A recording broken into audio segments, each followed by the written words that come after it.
Welcome back to my channel दोस्तों। आज हम फिर निकल पड़े हैं एक और खूबसूरत सफ़र के लिए और बहुत ही ब्यूटीफुल एक्सपीरियंस के लिए। जी दोस्तों, आज हम जा रहे हैं श्री कृष्ण धाम सांवलिया सेठ, जो कि मंडफिया गांव के अंदर है। ये चित्तौड़गढ़ से लगभग 40-45 किलोमीटर पड़ते हैं और ये उदयपुर चित्तौड़गढ़ हाईवे के बीच में है और डबोक एयरपोर्ट से लगभग 20-25 किलोमीटर पड़ते हैं। नियर बाई जो एयरपोर्ट है वो डबोक एयरपोर्ट है और नियर बाई रेलवे स्टेशन है वो चित्तौड़गढ़ भी है और उदयपुर भी है। क्योंकि ये चित्तौड़ और उदयपुर के मिड में पड़ते हैं तो आप उदयपुर से भी आ सकते हैं और आप चित्तौड़ से भी जा सकते हैं। नियर बाई बस स्टैंड की भी बात तो आपको चित्तौड़ और उदयपुर दोनों जगह ही बस स्टैंड मिल जाएगा, जहाँ से आप सांवरिया सेठ मंदिर जाने के लिए बस ले सकते हैं या गाड़ी वगैरह ले सकते हैं।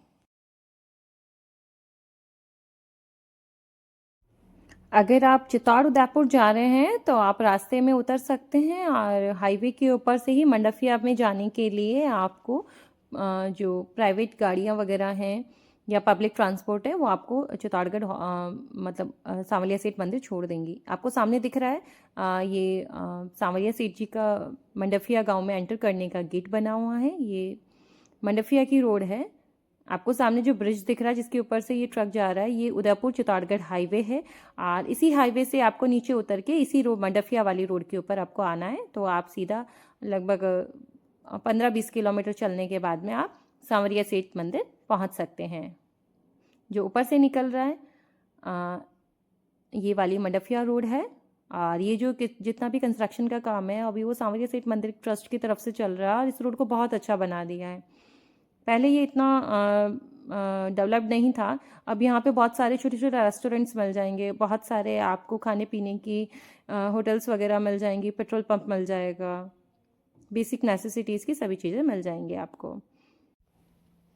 ये यहाँ की पार्किंग है। ये जो सामने आपको बड़ा सा डॉम दिख रहा है ये यहाँ का सत्संग भवन है। यहाँ पे टाइम टू टाइम पे अलग अलग कथावाचक के द्वारा कथा भी होती रहती है और दूसरा भजन वगैरह भी यहाँ पे होते रहते हैं और फागुन के अंदर भी यहाँ पे बहुत अच्छा मेला टाइप ऑफ लगा रहता है। ये यहाँ पे बाहर शॉप्स वगैरह हैं जिनमें कुछ खाने पीने की चीज़ें हैं, कुछ टॉयज़ हैं और छोटे मोटे सामान सभी यहाँ पे मिल जाते हैं। लाइक बच्चों के कपड़े भी मिल जाते हैं, स्लीपर्स भी मिल जाती हैं। तो यहाँ से आप अपने परचेजिंग कर सकते हैं। भगवान से रिलेटेड जो भी कान्हा जी की ड्रेसेस हैं, उनके सिंहासन वगैरह हैं, वो सब भी यहाँ पे मिल जाते हैं। मखाने वगैरह का प्रसाद है, नारियल है, ये मंदिर में अलाउ नहीं है, अगरबत्ती वगैरह। तो आप प्लीज़ यहाँ से परचेज़ मत कीजिएगा। यहाँ पे बहुत से लोग बेचते हैं बट मंदिर में अलाउ नहीं है, वो यहाँ पे आपको मेन गेट पे ही रखवा ली जाएंगी। अगर आप बाहर से कोई मिठाई वगैरह लेके आ रहे हैं या फिर आप सामनी वगैरह का कोई प्रसाद टाइप ऑफ या घर से कुछ बना के ला रहे हैं तो वो आप ज़रूर अंदर ले जा सकते हैं। यहाँ ओपियम अच्छी होती है तो किसान यहाँ पे अफीम भी चढ़ाते हैं, तो वो भी अंदर ले जाना अलाउ है। सोना चांदी पैसे गहने यहाँ पे बहुत सारे डोनेट किए जाते हैं। ये बैरिकेडिंग है। जैसे ही हम पार्किंग से आगे आते हैं तो इस टाइप से बड़ी बड़ी बैरिकेडिंग की हुई है। यहाँ पे सामने ये जूता स्टैंड है जहाँ पे आप अपने स्लीपर्स रख के और ये वाला मंदिर का प्रवेश द्वार है, इसमें अपन अंदर प्रवेश करते हैं। ये यहाँ पे पूरा इन्होंने शेड्स लगाए हुए हैं और इस टाइप से बैरिकेडिंग की हुई है। इन बैरिकेडिंग के थ्रू आप मंदिर के मेन गेट तक पहुँचते हैं। सांवलिया सेठ मंदिर के अंदर आने वाले श्रद्धालुओं के लिए बहुत अच्छी व्यवस्था है। जगह जगह पानी की भी अच्छी व्यवस्था है, तो धूप और बारिश से बचने के लिए उन्होंने शेडिंग भी की हुई है। तो इस शेड्स के अंदर श्रद्धालु भीगते भी नहीं हैं और वो आराम से भगवान के दर्शन करने के लिए वहाँ तक पहुँच सकते हैं। बट हाँ, यहीं पे ही आपको अपने शूज़ वगैरह पुट ऑफ कर देने होते हैं, उतार देने होते हैं और पैदल ही यहाँ पे चलना होता है। आप देख रहे हैं पिलर्स पे कितना सुंदर नक्काशी का काम किया गया है। पूरे मंदिर के अंदर आपको सभी जगह यही पत्थर और यही काम देखने को मिलेगा।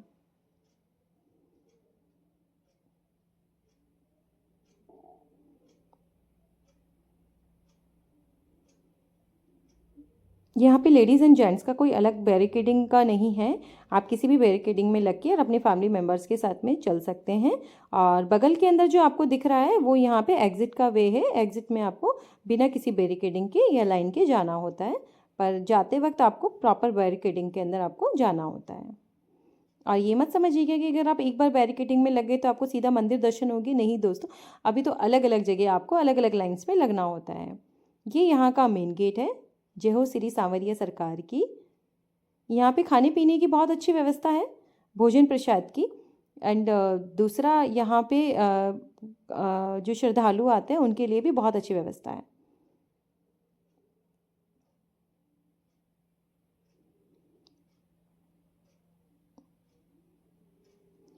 यहाँ पे मंदिर के अंदर जो दान राशि है वो आपको दान पात्र में भी डाल सकते हैं, और दूसरा आप प्रॉपर स्लिप भी ले सकते हैं जो कि इनकम टैक्स के अंदर आपको छूट मिलती है। और आपके जितने भी नारियल्स या चढ़ावे वगैरह हैं वो यहीं पे ही ये जो पुलिस वाले अंकल खड़े हैं इन्हीं के पास में आपको डिपॉजिट करवा देने होते हैं।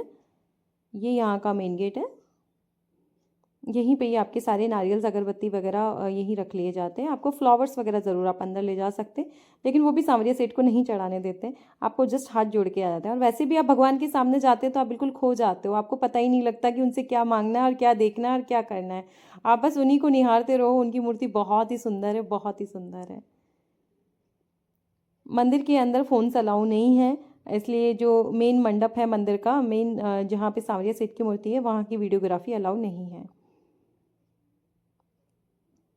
ये जैसे ही हम बैरिकेडिंग से आगे आए, यहाँ पे ये बहुत बड़ा सा हॉल बना हुआ है। यहाँ आप थोड़ी देर के लिए विश्राम कर सकते हैं। यहाँ एंट्री एंड एग्ज़िट का सेम जगह होती है ये।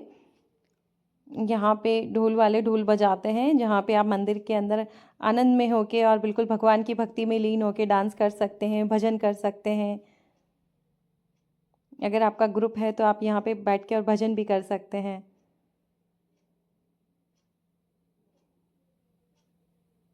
आप यहाँ विश्राम भी करिए, आपको कोई मना नहीं करता है।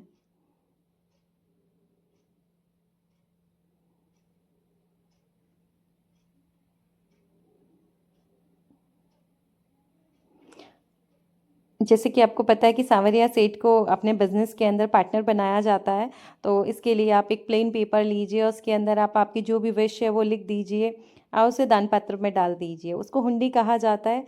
और अगर सांवरिया सेठ के अगर मन में आ गई तो वो आपके बिजनेस पार्टनर ज़रूर बनेंगे, और जो भी परसेंटेज है वो आपको चढ़ावा करना पड़ेगा। और अगर वो नहीं बनते हैं तो फिर आपकी मेहरबानी नहीं, और आप सांवरिया सेठ को फिर से मनाइए। इसीलिए यहाँ पे हर महीने अमावस को जो यहाँ का भंडारा खुलता है उसमें करोड़ों रुपए का चढ़ावा आता है। अभी जा रही है। मंदिर के खुलने और बंद होने का टाइम आप ऑनलाइन चेक कर सकते हैं, क्योंकि सर्दी में अलग रहता है और गर्मी में अलग रहता है। ये मौसम के अकॉर्डिंग चेंज होता है, तो आप उस अकॉर्डिंग ही अपनी जो भी आपका यहाँ पे दर्शन करने का प्लान है आप उसको प्लान कीजिए। आप देख रहे हैं बिल्कुल सांवरिया सेठ का मंदिर सामने दिख रहा है, बट भगवान की मूर्ति क्योंकि गेट बंद है इसलिए दर्शन नहीं हो पा रहे हैं। अब हम चलते हैं मंदिर के कॉरिडोर के अंदर। ये मंदिर का कॉरिडोर है, इसमें भी आप लगभग 200 से 250 मीटर आपको चलना पड़ता है, और भीड़ भी बहुत ज़्यादा रहती है। रात को यहाँ पे भजन संध्या होती है जिसमें भी बहुत बहुत ही आनंद होता है। कभी नाइट स्टे कीजिए, यहाँ रुकने की भी बहुत अच्छी व्यवस्था है। होटल मंदिर की तरफ से ही गेस्ट हाउस वगैरह बने हुए हैं जिनके अंदर 200-250 रुपये दे के और बहुत ही अच्छी व्यवस्था के साथ में आप रुक सकते हैं। बिस्तर भी नीट एंड क्लीन रहते हैं, रूम मिलता है, पर्सनल वॉशरूम मिलता है, टीवी, बेड, सब फैसिलिटीज़ है। मैं उसका भी गेस्ट हाउस का वीडियो भी ज़रूर बनाऊंगी। दूसरा, खाने के लिए भी वहाँ पे प्रॉपर रसोई है, तो आप उनको बोल दीजिए वो दाल बाफला या फिर रोटी सब्जी जो भी वहाँ पे अवेलेबल होता है वो आपको अवेलेबल करवा देते हैं। दूसरी एक धर्मशाला मंदिर के पास ही है, वो धर्मशाला थोड़ी सी दूर है। एंड जो दूसरी धर्मशाला है वो यहाँ पास में ही है, लेकिन उसके अंदर थोड़ा सा भीड़ ज़्यादा रहती है, और दूसरा उसके अंदर वॉशरूम वगैरह पर्सनल नहीं मिलते हैं, उसमें फैसिलिटीज़ कम होती है। बट दूसरी है जो ज़्यादा दूर तो नहीं है, बट उसके अंदर फैसिलिटीज़ अच्छी हैं। दोनों ही धर्मशाला सांवरिया सीट मंदिर की ट्रस्ट की तरफ से ही चलती है। और भी बहुत सारे ट्रस्ट के बहुत अच्छे अच्छे काम चलते हैं, जैसे यहाँ चिताड़ में मंदिर भी है, हॉस्पिटल है, स्कूल्स हैं। ये मंदिर के पास का एरिया है। इन्होंने पूरा बैरिकेडिंग किया हुआ है, कोई भी ऐसे अंदर नहीं जा सकता है।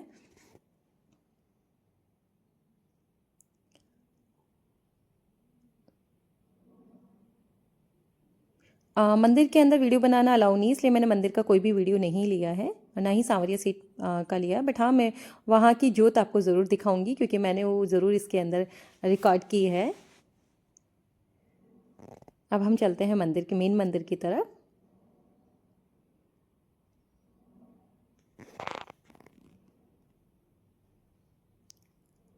जितने भी गार्डन्स हैं वो सब पैक किए हुए हैं। ये मेन मंदिर दिख रहा है आपको सामने। जब हम पहुंचे थे तो वहाँ आरती हो रही थी, इसलिए बहुत ही ज़्यादा रश है। संडे को भी बहुत भीड़ रहती है, अमावस को बहुत भीड़ रहती है।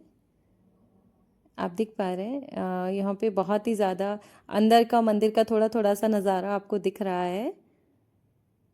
अंदर पूरी सोने की परत लगी हुई है मंदिर के अंदर। आई डोंट नो पेंट है या परत है, बट यही कहते हैं कि अंदर पूरा सोना ही सोना है। गार्ड भैया लोगों को पीछे कर रहे थे क्योंकि बहुत ही ज़्यादा भीड़ हो रही थी आरती की वजह से।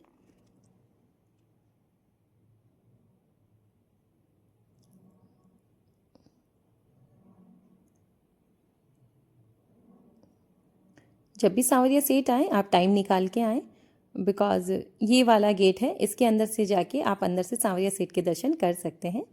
एंड ये पूरा मंदिर है।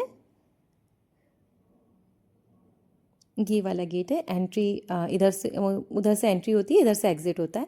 सामने आप देख रहे हैं जहाँ से पुलिसमैन हाथ हिला रहा है, वहीं हमारे सरकार बिराजे हैं, सांवरिया सेठ, सेठों के सेठ सांवरिया सेठ।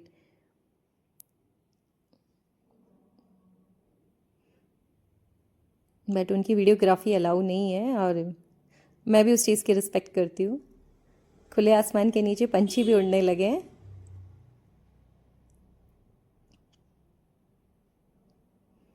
आप देख सकते हैं कितनी सुंदर कारीगरी और बारीक कारीगरी का काम हुआ हुआ है सांवरिया सेठ के मंदिर में।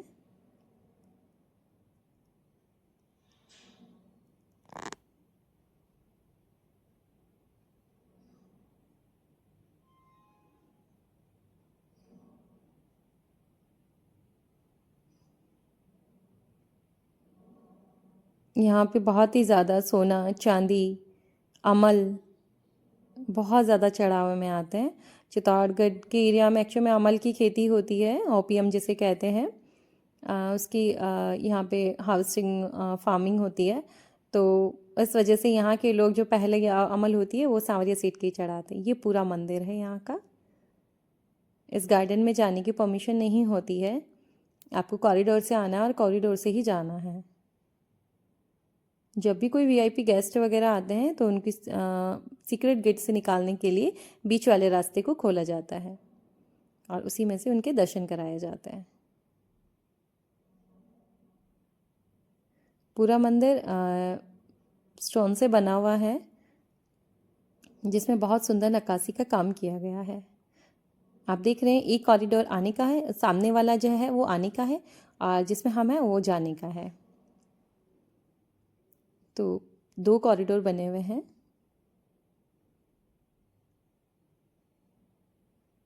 भगदड़ जैसा कोई सीन नहीं रहता है, बिकॉज कॉरिडोर काफ़ी स्पेशियस है, बड़े हैं, जगह जगह वॉशरूम की फैसिलिटी भी है, किड्स फीडिंग रूम भी है, तो अगर छोटे बच्चा है तो भी परेशानी नहीं होगी आपको। जेंट्स एंड लेडीज़ के अलग अलग वॉशरूम बने हुए हैं यहाँ पे। साइड में जो आपको लाइट्स दिख रही हैं वो माता जी का मंदिर है और ये पूरा सांवरिया सेठ का मंदिर है। एक तरफ राधे कृष्ण का मंदिर है, एक तरफ माता जी का मंदिर है। ये एग्जिट गेट है यहाँ का। मंदिर से दर्शन करके हम लोग एग्जिट कर गए थे उस दिन,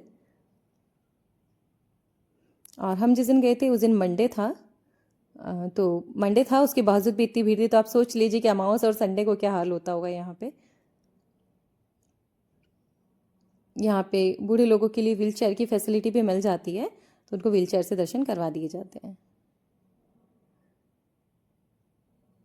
अगेन अब हम एग्ज़िट करते हैं। एग्ज़िट के अंदर भी सेम इसी टाइप से शेडिंग की हुई है ऊपर, बट यहाँ पे कोई बैरिकेडिंग नहीं है। यहाँ पे एंट्री करते हैं तो बैरिकेडिंग होती है। यहाँ पे दूसरा ये जो छोटी छोटी मिट्टी है इसके अंदर और पत्थर है, इसके अंदर लोगों ने अपने अपने जो कहते हैं कि मंदिर के अंदर यहाँ पे अगर छोटा सा भी पत्थरों से घर बनाया जाए तो आपको रियल में भगवान वैसा घर ज़रूर देते हैं। तो हमने भी यही सोच के सरकार के यहाँ पे सांवरिया सेठ के यहाँ पे एक छोटा सा घर बनाया है। लेट्स सी हमारी मनोकामना कब पूर्ण होती है। यहाँ पे बहुत ही सुंदर ये दीवार के ऊपर पूरा इन्होंने जितने भी कृष्ण धाम हैं उन सबके यहाँ पे स्कल्पचर्स बनाए हुए हैं। लाइक द्वारिकाधीश का बनाया है और बांके बिहारी का है, राधे गोविंद का है, ये वाली मिट्टी इन्होंने शायद खाद और मिट्टी डाला था जिससे कि पौधे उगा सके इन फ्यूचर, बट लोगों ने इसके अंदर पूरा अपना घर बना दिया है।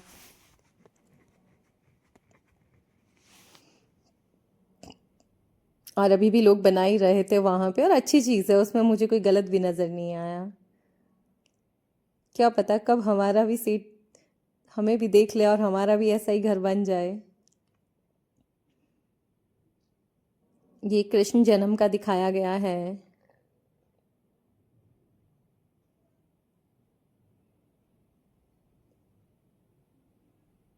ये कृष्ण जन्मभूमि का मंदिर है, बट लोगों ने इतना गंदा कर देते हैं। मतलब उन्हीं के फूल चढ़ा रहे हैं, प्रसाद भोग लगा रहे हैं। ये चीज़ मेरे को थोड़ी सी गलत लगी कि आप लोगों को इस टाइप से मंदिर गंदा नहीं करना चाहिए। यहाँ जगह जगह पानी की भी व्यवस्था है।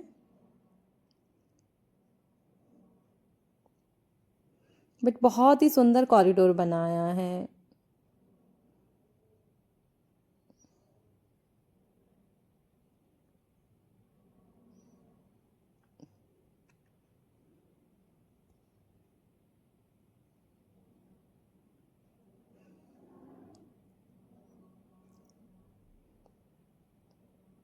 आप सांवरिया सेठ के दर्शन करने कब आ रहे हैं मुझे कमेंट में ज़रूर बताइएगा। और आप ये वीडियो कहाँ से देख रहे हैं मुझे कमेंट में ये भी ज़रूर बताइएगा।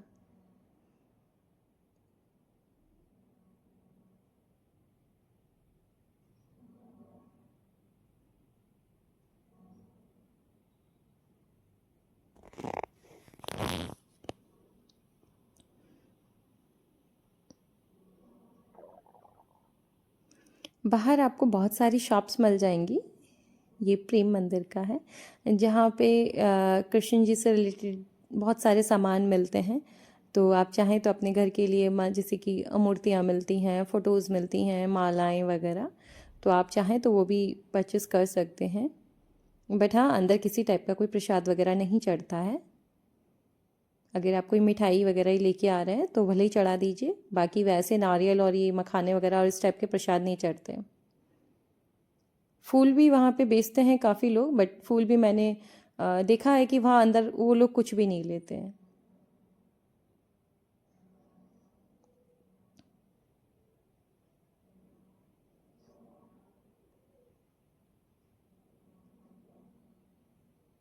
जगह जगह यहाँ पे वाटर कूलर्स रखे हैं। इसी के साथ हम निकल जाते हैं मंदिर परिसर से बाहर, और अब हम लेने चलेंगे प्रसाद। जी दोस्तों, यहाँ पे सुबह, दोपहर और नाइट तीनों टाइम कान्हा जी को अलग अलग भोग लगते हैं, और वही भोग बहुत अच्छी क्वांटिटी में बनता है और जो कि बाहर प्रसाद के रूप में बिकता है। आप उसको परचेस कर सकते हैं। लड्डू मिलता है, मठरी मिलती है, सागर मिलता है, एंड ये जूता स्टैंड है। यहाँ पे आप अपने स्लीपर्स वगैरह उतार सकते हैं और वापस ले सकते हैं। यहीं से हम आगे चलते हैं।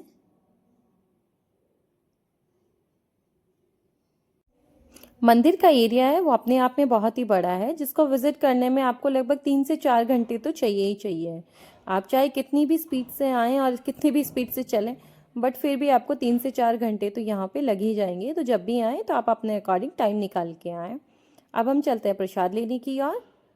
ये यहाँ पे इन्होंने कियोस्क बनाए हुए हैं, दुकानें, जहाँ पे लाइन्स लगी रहती हैं प्रॉपर, लेडीज़ एंड जेंट्स की अलग लाइन रहती है,